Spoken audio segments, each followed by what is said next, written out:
नमस्कार, मैं अमित मिश्रा। भारत 24 की इस खास पेशकश न्यूज इनसाइट में आपका स्वागत है। कोई एजेंडा नहीं, खबरों के अंदर की खबर, राइट न्यूज, इनसाइट न्यूज। सबसे पहले हम बात करेंगे योगी आदित्यनाथ, जो उत्तर प्रदेश के मुख्यमंत्री हैं, उनके लगातार 6 साल मुख्यमंत्री बने रहने की। और खास बात यह है कि तब यूपी में कानून व्यवस्था बुरी हालत में थी जब उन्होंने ये पदभार संभाला था, लेकिन आज यूपी बिल्कुल बदल चुका है। 17 मार्च 2017 को मुख्यमंत्री बनने के बाद योगी आदित्यनाथ ने 25 मार्च को गोरखपुर में एक जनसभा करके कहा था कि प्रदेश के माफिया, गुंडे और बदमाश या तो यूपी छोड़ दें या ऊपर जाने के लिए तैयार रहें। इसके बाद प्रदेश में एक साल में लगभग 400 इनकाउंटर हुए। इससे प्रदेश में लोगों में कानून व्यवस्था को लेकर भरोसा जगा। 2021 में जारी एनसीआरबी के आंकड़ों के मुताबिक पिछले 4 साल के दौरान सूबे में महिला अपराध, डकैती, हत्या के मामलों में कमी देखने को मिली। कैसा रहा योगी का ये 6 साल, देखिए हमारी ये खास रिपोर्ट। यूपी में बाबा का जलवा, सबसे ज्यादा समय तक सीएम बने रहने का रिकॉर्ड, जनता ने किया फुल सपोर्ट, माफिया को मिट्टी में मिलाया, जिसने नहीं माना कानून, बाबा ने छीन लिया उसका सुकून। अयोध्या से लेकर काशी तक सनातन का परचम लहरा रहा है। योगी आदित्यनाथ बीजेपी के सबसे बड़े हिंदू ब्रांड बन चुके हैं। योगी मॉडल के चर्चे सारे देश में हैं। अपने 6 साल के कार्यकाल में योगी ने यूपी की काया पलट दी। कल तक माफिया और गुंडे राज के लिए जाने जाने वाले यूपी में माफिया खौफ के साए में जी रहे हैं, हाथ में पट्टियां लेकर सरेंडर करने आते हैं। यूपी के बड़े बड़े बाहुबली जमींदोज हो चुके हैं। अतीक अहमद, मुख्तार अंसारी जेल में चक्की पीस रहे हैं। पीएम मोदी और गृह मंत्री शाह ने भी कानून व्यवस्था की तारीफ की थी। विकास की योजनाओं को लागू किया जा रहा है। इन्वेस्टर्स यूपी में इन्वेस्ट करने के लिए तत्पर हैं। बाबा को यूपी में हर वर्ग पसंद कर रहा है। मुस्लिम बहुल इलाकों में भी कभी न जीतने वाली बीजेपी जीत रही है, क्योंकि बाबा ने गरीबों तक सुविधाएं पहुंचाई हैं। यूपी में योगी उपयोगी हो चुके हैं। Bureau report, Bharat 24। 3 साल से ज्यादा समय तक रहने वाले सीएम भाजपा के योगी आदित्यनाथ 5 वर्ष 347 दिन अभी मौजूद हैं पद पर। कांग्रेस के डॉक्टर संपूर्णानंद 5 वर्ष 345 दिन। सपा के अखिलेश यादव 5 वर्ष 4 दिन। बसपा की बहन मायावती 4 वर्ष 307 दिन। सपा के ही मुलायम सिंह यादव 3 वर्ष 257 दिन।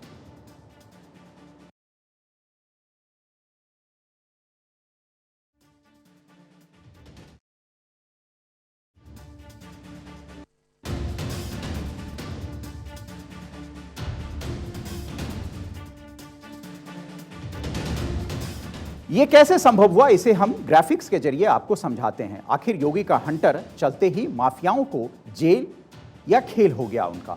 लेकिन सबसे बड़ी बात है कि या तो ये माफिया कानून की शरण में आ गए या इन्होंने उत्तर प्रदेश छोड़ दिया।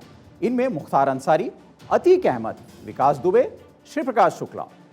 2185 दिन में ही गुंडा राज खत्म। 10,000 से ज्यादा इनकाउंटर, 63 अपराधी मारे गए, 1708 बदमाश भी घायल हुए, 5,967 अपराधियों को पकड़ा गया। योगी की भक्ति में 72 महीनों में करीब 100 बार बाबा काशी विश्वनाथ गए, 113 बार वाराणसी का दौरा किया। औसतन 21 दिन पर काशी विश्वनाथ मंदिर में दर्शन पूजन करने पहुंचते हैं।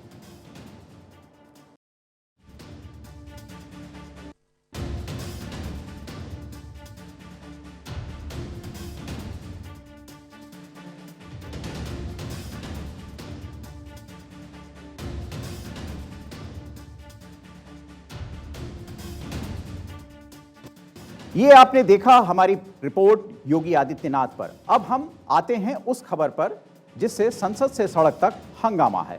राहुल गांधी पर संसद में हंगामा मचा हुआ है। बीजेपी राहुल की सदस्यता खत्म करने की तैयारी में है। राहुल पर आरोप लगाया जा रहा है कि राहुल ने देश का अपमान किया है। क्या सच में राहुल ने देश का अपमान किया और क्या उनकी सदस्यता खत्म की जा सकती है? पहले आप ये रिपोर्ट देखें, फिर हम इसका विश्लेषण करेंगे।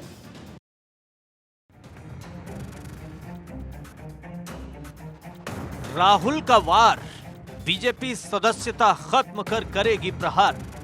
राहुल संसद से होंगे बाहर या बच जाएंगे फिर एक बार। संसद में घमासान, न कांग्रेस झुक रही न बीजेपी रुक रही।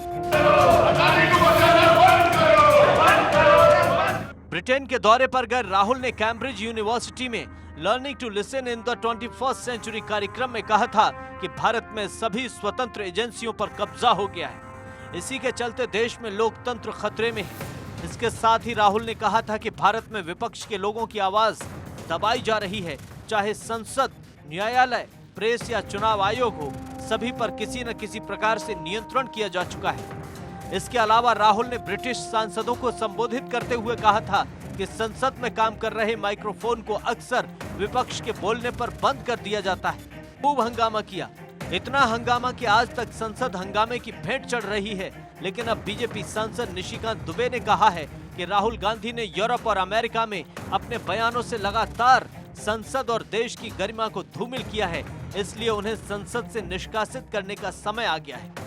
उनकी लोकसभा सदस्यता को खत्म किया जाना चाहिए।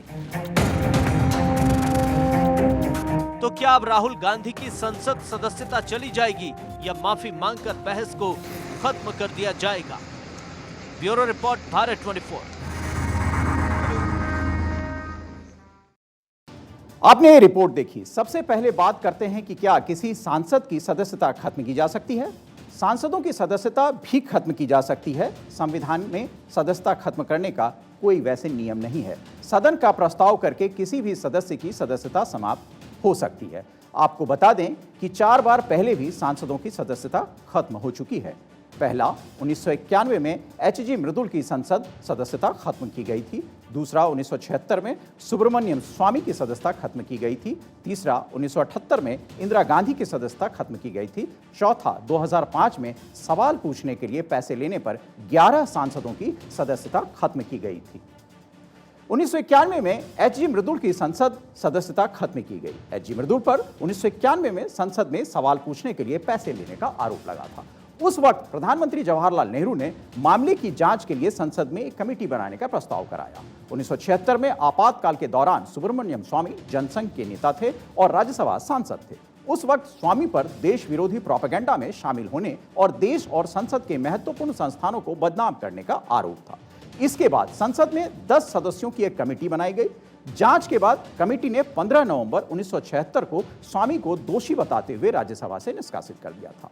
1978 में इंदिरा गांधी की सदस्यता खत्म करने के साथ उनको जेल भेजा गया था। साल 1978 में पूर्व प्रधानमंत्री इंदिरा गांधी पर विशेषाधिकार हनन और सदन की अवमानना का आरोप लगा था। उन पर काम में बाधा डालने, कुछ अधिकारियों को धमकाने, शोषण करने और झूठे मुकदमे में फंसाने का आरोप था। इसके बाद संसद में साधारण प्रस्ताव के जरिए 20 दिसंबर 1978 को उनकी सदस्यता खत्म कर दी गई थी। साथ ही सत्र चलने तक जेल भेजने का आदेश भी दिया गया था। हालांकि 1 महीने के बाद लोकसभा ने उनका निष्कासन वापस ले लिया था। 2008 में सवाल पूछने के लिए पैसे लेने पर 11 सांसदों की सदस्यता खत्म की गई थी। एक टीवी चैनल के स्टिंग ऑपरेशन में कई पार्टियों के 11 सांसद सदन में सवाल पूछने के लिए पैसे लेते नजर आए। इसमें 10 लोकसभा और 1 राज्यसभा के सांसद थे। सांसदों के काम को भ्रष्ट और अनैतिक बताया गया। ये थे YG Mahajan BJP, Chhatrapal Lodha BJP, Anna Saheb M K. Patil BJP, Manoj Kumar RJD, Chandra Pratap Singh BJP, Ram Sevak Singh Congress,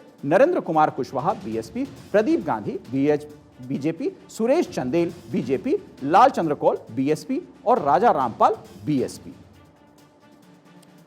अब बात करते हैं कि क्या राहुल की सदस्यता खत्म की जा सकती है। बीजेपी की मांग पर लोकसभा अध्यक्ष विशेष कमेटी बनाकर जांच कराएं। कमेटी राहुल पर लगे आरोप को सही पाए तो सदन में एक प्रस्ताव पारित कर उनकी सदस्यता खत्म की जा सकती है। अब बात करते हैं कि नियम 223 क्या कहता है। नियम 223 किसी भी संसद सदस्य को किसी सदस्य या समिति के विशेषाधिकार के उल्लंघन के मामले में संसद में स्पीकर की सहमति नियम 22 के तहत साथ ही सवाल उठाने की इजाजत देता है। इसी नियम के तहत बीजेपी सांसद निशिकांत दुबे ने यह मामला उठाया है। ऐसे मामले में आगे की जांच के लिए विशेषाधिकार समिति बनाई जाती है।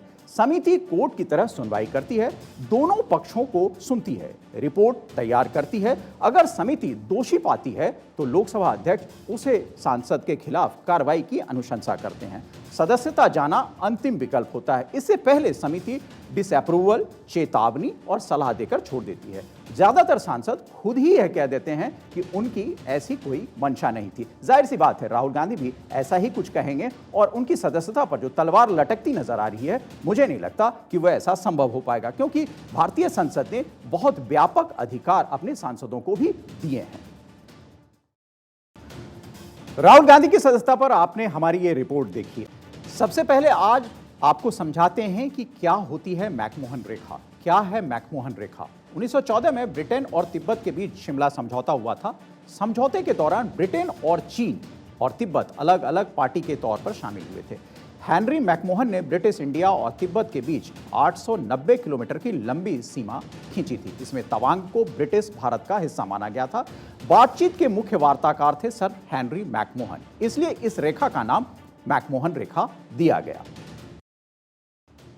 अब बात करते हैं कि मैकमोहन रेखा को क्यों नहीं मानता है चीन।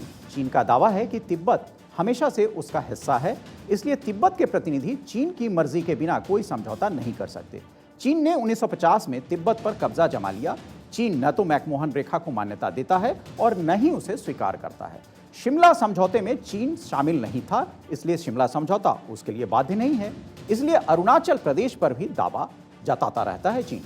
लेकिन भारत मैकमोहन रेखा को मान्यता देता है। 1914 में जब मैकमोहन रेखा तय हुई थी, तब तिब्बत एक कमजोर लेकिन स्वतंत्र देश था, इसलिए उसको अपने देश की तरफ से सीमा समझौता करने का पूरा हक था। जब मैकमोहन रेखा खींची गई, तब तिब्बत पर चीन का शासन नहीं था। मैकमोहन रेखा ही भारत और चीन के बीच स्पष्ट सीमा रेखा है। चीन का दावा विवादित है। यह क्षेत्रफल 2000 किलोमीटर पर विवाद है। भारत इसे 4000 किलोमीटर बताता है। भारत चीन युद्ध क्यों? ताइवान या जापान से जंग हुई तो अमेरिका भी जंग में कूद पड़ेगा। जापान की सुरक्षा अमेरिका ही देखता है। अमेरिका नाटो का सदस्य है और सभी नाटो देश जंग में कूद पड़ेंगे। सभी नाटो देश से टकराने की चीन में अकेले हिम्मत नहीं है, इसलिए चीन ताइवान और जापान से लड़ने से बचेगा। भारत के मामले में अमेरिका सीधे आगे नहीं आएगा। पड़ोसी देश न्यूट्रल रहने का काम करेंगे।